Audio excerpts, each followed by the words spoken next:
Bit of an odd subject, considering it's well documented that coffee actually helps people to lose weight. Hi guys! So today's video is about coffee and is it making you gain weight? So actually, tell me now, what is your experience of coffee and your weight? Drop it in the comments below. Let me know, have you lost weight through drinking coffee or taking any coffee supplements? Anyway, okay, so to dive into this video, why would coffee potentially make you gain weight? When, first of all, it increases your metabolism, it helps you mobilize your fat stores, and it gives you more energy. So you're going to, if you're working out, of course, give more to your workout. It really is shown to increase performance quite significantly. But it's important to note that this is only a temporary thing unless you cycle coffee because you build up a tolerance to it.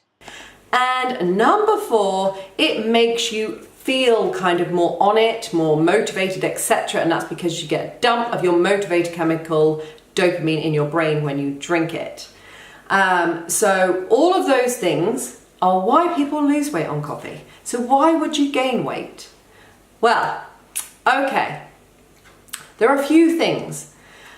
One of them, there is a study that shows that caffeinated coffee, not decaf, but caffeinated coffee, affects the way that you taste things. It affects your ability to taste sugar.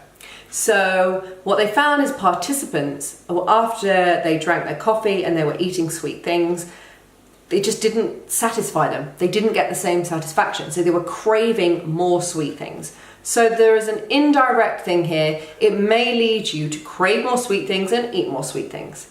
Then there is the other indirect effect of how it affects your sleep.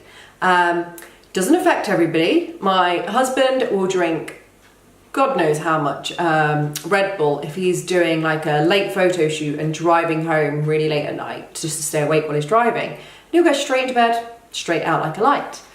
But me, no, it's not for me. Like, I will be buzzing and I can't sleep properly. And I know that it will affect a lot of people like that. So if it's you, then this is important to know that a lack of sleep correlates with weight gain.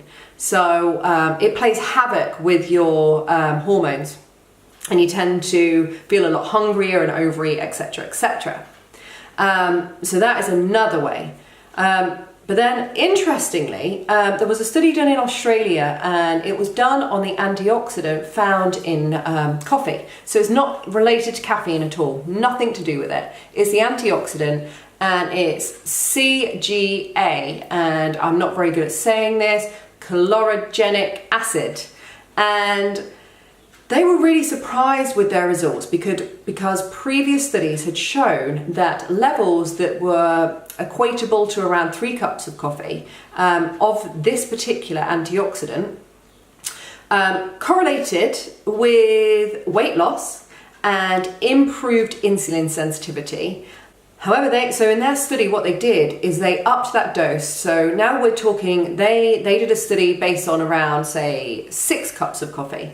This was a rat study, but of course, rats' physiology is very similar to ours. So any results that come from rat studies are very much of interest to us as humans. And what they found is the absolute opposite.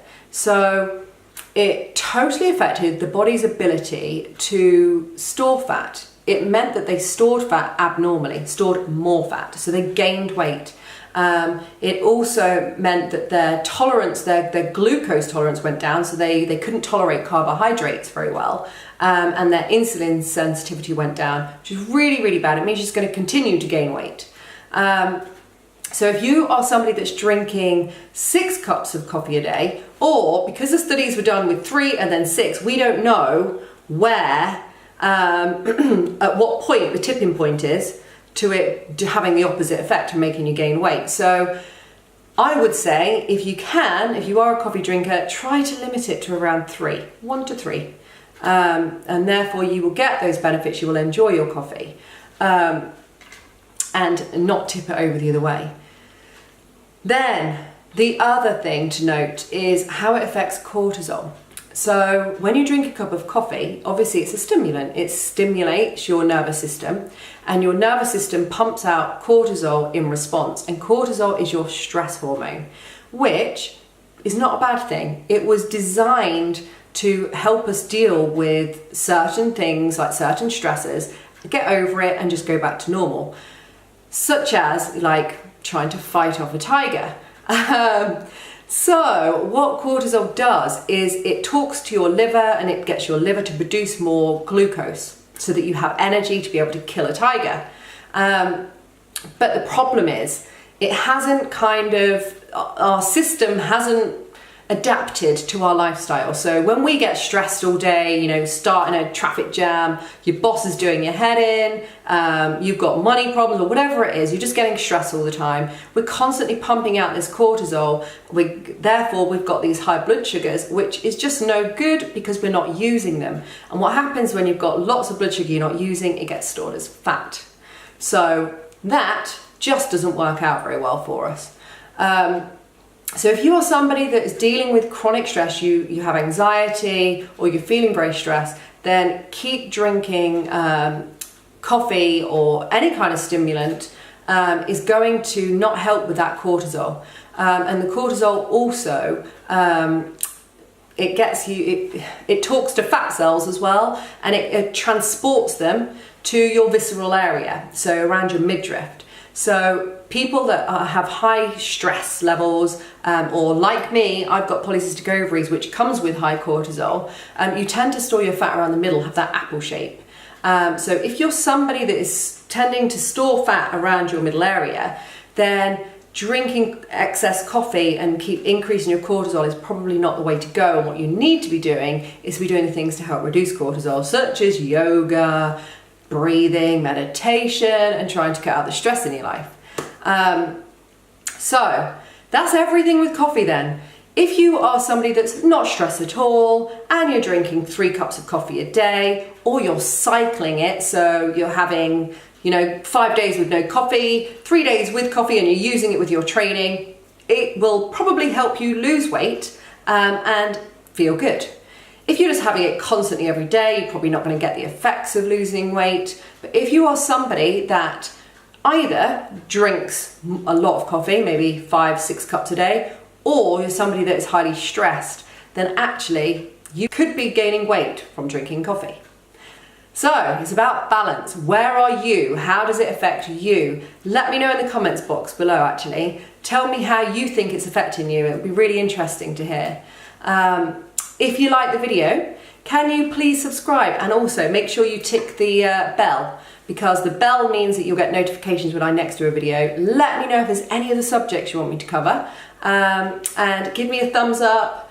Obviously, the more support and love that I get on the channel, the better I'm able to grow it and get out there to reach more people. So thank you so much for hanging out with me here, and see you in the next video. Bye. Sign up from my website, which I'll put the link in the description box below. There's something else I actually just thought of. Are you drinking your coffee with sugar and milk? Because if you are adding sugar and milk, then of course, all of those weight loss benefits are probably not relevant to you. If you're concerned about weight, try and get down to drinking black coffee and no more than 3 of them. Okay, that's it. That's all the tips.